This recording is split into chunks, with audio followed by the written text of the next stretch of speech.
हरि ओम friends OD online channel आपको स्वागत हेबाकु जाउछि बड़ धरणर राशि परिवर्तन। एही परिवर्तन 5 गोटी राशि व्यक्ति भाग्य रे लेखा होइछि राजयोग। एमानकर जीवन रे खुशी समय आसबाक जाउछि। ज्योतिष शास्त्र विद्वान कथा मानिबा तो मनुष्य जीवन रे तांकर ग्रहर चलनर बहुत ही अधिक महत्व रही थाए। ग्रह मानकर चलनर कारण ही मनुष्य जीवन रे सफलता किंबा विफलता आसी थाए। यह भी कारण अटे कि प्रत्येक जिनिस आज समय राशिचक्र को ही देखा जाए। अलग अलग राशि सहित जड़ित व्यक्ति ग्रह मान प्रभाव पड़ा कारण एपरी कहुच्छी एपरी एक परिवर्तन आसवाक जाऊँगी जो कारण किसी राशि सहित जड़ित व्यक्ति जीवन संपूर्ण भाव में बदल जाव। अचानक भाव में यह राशि व्यक्ति भाग्यर ताला खोलीज नुआ नुआ खुशी खबर शुणा भी मिल। तो आसतु ए जाना से 5टी राशि मान विषय जो मान भाग्य आसवाक समय बदलवाक जाऊँगी। प्रथम रही वृष राशि। वृष राशि व्यक्ति यह राजयोग अत्यंत ही शुभ सब्यस्त हो। लंबा समय धरी आपण जो समस्या मानक घेरी हो रही से आपको मुक्ति मिल। आपण को नुआ नुआ अवसर प्राप्त हो जहाँ आपण को उन्नति आड़ को नहीं जीव। यही जोग कारण आपणकर नुआ मित्र सृष्टि हे जहाँ आपण लाभकारी सिद्ध हे। आपण को सठिक दिग देखाइबे। व्यापार मान आग को आसुवा समय अत्यंत ही शुभ रहिबार अछि। धनर वर्षा पर किसी जोग रहिबो अर्थात धनजनित समस्या रहिबो नाही और आपण धनजनित अभाव अनुभव करिबे नाही। द्वितीय रही कन्या राशि। कन्या राशि जातक मान भी यही राजयोग शुभ फल प्रदान करिबार अछि। जीवन साथी सहित आपणकर संपर्क बहुत ही भल रहिबो। दाम्पत्य जीवन में जहाँ भी किसी कष्ट रही जहाँ भी किसी समस्या मान चलुला ताहा दूर हेबो। एही समय आपण को कौन भी शुभ खबर प्राप्त हो पारे जार आपण बहुत दिन धरी अपेक्षा कर रही। भाग्यर संपूर्ण सहयोग आपन को प्राप्त हो जहाँ आपण को प्रगति आड़ को अग्रसर कराइब। धनलाभर भी जोग बनुअछि। तृतीय रही मिथुन राशि। यही राजयोग मिथुन राशि व्यक्ति वर्तमान समय खूब भल समय आसबार अच्छी। आपणकर भाग्यर कबाट खोलीज। आपणकर शुभ समय आरंभ होगा जाऊँगी। जदि आपण कौन योजना प्रस्तुत कर रखिंट तो तापर कार्य करने आरंभ कर दिंतु। आपन को लाभ ही लाभ प्राप्त हो।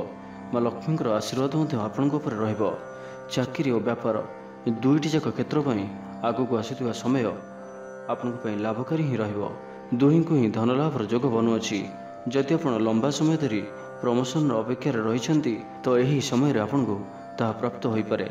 समाज में आपणकर मान सम्मान वृद्धि हो। लोक मैंने आपण मार्गदर्शन निजक सौभाग्यशाली मन करेंगे। चतुर्थ रही कुंभ राशि। कुंभ राशि व्यक्ति को सबुठ बड़ लाभ धनर ही हो। व्यापारी मान व्यापार क्षेत्र में अधिक धन लाभ हो। आपणकर कलात्मक और सृजनात्मक शक्ति अचानक भाव में वृद्धि हो जहाँ आप निजे ही अनुभव करें एवं जार लाभ आपण को लंबा समय धरी मिल। यही जोगर प्रभाव में आपण पाखरे धनजनित समस्या रही। भाग्यर संपूर्ण सहयोग आपण को निश्चय ही प्राप्त हो जो कारण आप प्रत्येक क्षेत्र में सफलता प्राप्त करेंगे।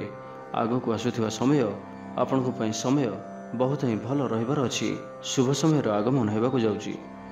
पंचम एवं शेष रही मीन राशि। आपणकर समय आग को बहुत ही शुभ फलदायक रहिबार अछि। कोर्ट कचेरी विषय निर्णय आपणकर पक्षर रही पारे। स्वास्थ्य आपणकर संपन्न भल रहिबो। व्यापारी मान को लाभ मिल। चाकरी क्षेत्र में रही कौन भी बाधाविघ्न दूर हो और समस्या मानकर सहजरे आपण समाधान करेंगे। यही समय आपण द्वारा करा कहार भी किसी भी सहायता आपण को उच्च धरणर लाभ प्रदान करिबो। तेबे एही जो 5टी राशि विषय कहगला यही 5टी राशि मान बहुत ही शुभ समय आरंभ होगा जाऊँगी। आपण यही 5टी जाक राशि व्यक्ति गोटे कथार ध्यान रखु कि आपण यही समय आपण द्वारा करा अन्य प्रति किसी भी साहाय्य सहयोग सहायता आपण को ही अधिक रु अधिक लाभ प्रदान करिबो। यही समय आपण जदि कौन से आवश्यकता थिबा व्यक्ति को किसी सहायता करती तो आपण को माँ दुर्गा प्रसन्न होई आपणकर घर को खुशी भरीदेवे। निश्चय रूपे आपण माँ कृपा निश्चय ही आपण को प्राप्त हो। किंतु गोटे कथा ध्यान रखु कि आम 100% कर्म उपर ही भरोसा रखा आवश्यक। तापर ही भाग्यर सहयोग प्राप्त हो पार और तापर नियति और भगवान इच्छा। एथिपाई सर्वप्रथम निजर कर्म को ही आप ठीक रखु तेबे ही आपण को भाग्यर सहयोग निश्चय ही प्राप्त हो। ତ ହେଥିଲା ସେହି 5ଟି ରାଶି ଯେଉଁମାନଙ୍କର ଜୀବନରେ ଜୀବନ ସମ୍ପୂର୍ଣ୍ଣ ଭାବରେ ବଦଳିବାକୁ ଯାଉଛି ଓ ଏମାନଙ୍କର ଜୀବନରେ ଖୁସିର ସମୟ ଆସିବାକୁ ଯାଉଛି। ତେବେ ଭିଡ଼ିଓଟି ଭଲ ଲାଗିଥିଲେ କମେଣ୍ଟ ବକ୍ସରେ ଜୟ ଶ୍ରୀରାମ ଅବଶ୍ୟ ଟାଇପ୍ କରନ୍ତୁ। ଭିଡ଼ିଓଟିକୁ ଗୋଟିଏ ଲାଇକ୍ କରନ୍ତୁ ଏବଂ ଆମ ଚ୍ୟାନେଲକୁ ସବସ୍କ୍ରାଇବ୍ କରିବା ସହିତ ପାଖରେ ଥିବା ବେଲ୍ ଆଇକନ୍କୁ ମଧ୍ୟ ପ୍ରେସ୍ କରନ୍ତୁ, ଯାହାଫଳରେ ଆମେ ଯେଉଁ ଭିଡ଼ିଓ ଅପଲୋଡ଼ କରିବୁ ତାହା ଆପଣ ସର୍ବପ୍ରଥମେ ପାଇପାରିବେ। ଧନ୍ୟବାଦ।